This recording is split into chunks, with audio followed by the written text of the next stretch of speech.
All right, we continue this conversation. We're now joined by Western Cape Cogta MEC Anton Bredell. Good afternoon, MEC, and thank you very much for your time. So the Premier Afternoon. So the Premier has committed support in the form of resources. What is needed right now for this operation? Well, obviously, we've been guided by the professionals on site, like a big crane that can lift 80 tons. If we get to that stage where we must start to lift these big slabs of concrete, and then also the necessary cutting blades, etc. Obviously, you don't keep it in hand, and George doesn't have it in stock, so we're bringing it from Cape Town. But any resource that they need, we will make available. We work very closely also with relief teams to support our crews. You must remember they're now 27 hours working throughout the night last night. So we need to watch them. It's a dangerous site. Fatigue can become a problem, so we need to rotate them. So we accepted the help from a Gauteng team that will come in, etc.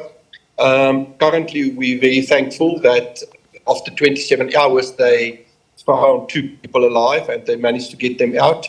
So the current figure is 30 people out, 6 unfortunately deceased. And our thoughts and prayers are with the families, also the families that await.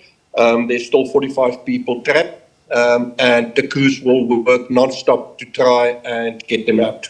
And then as for the developer, is the developer cooperating? Because essentially you would also be assisting them in this respect. Are you able to work hand in hand? No, we haven't contacted the developer. We've contracted V3 engineering team to do an independent investigation into the possible causes of this collapse.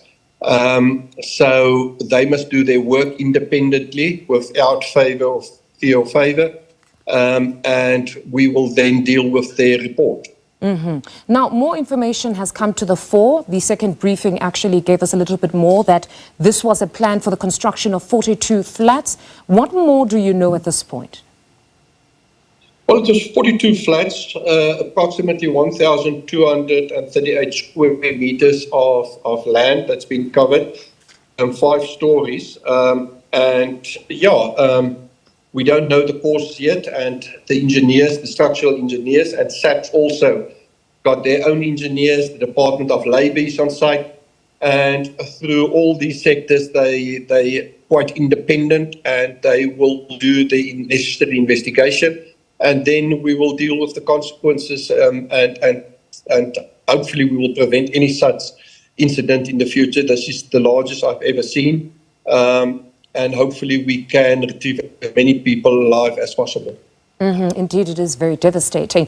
I don't know if you were part of the last briefing, but at that briefing, allegations were brought forward by journalists seeking clarity that the concrete slab may have been wet. Does the department know anything about this, or have you actually heard of this allegation? Yeah, I've been on site since 10 o'clock last night. There's a lot of allegations. That's why the Premier decided to get an independent team to investigate so that we can work with the facts.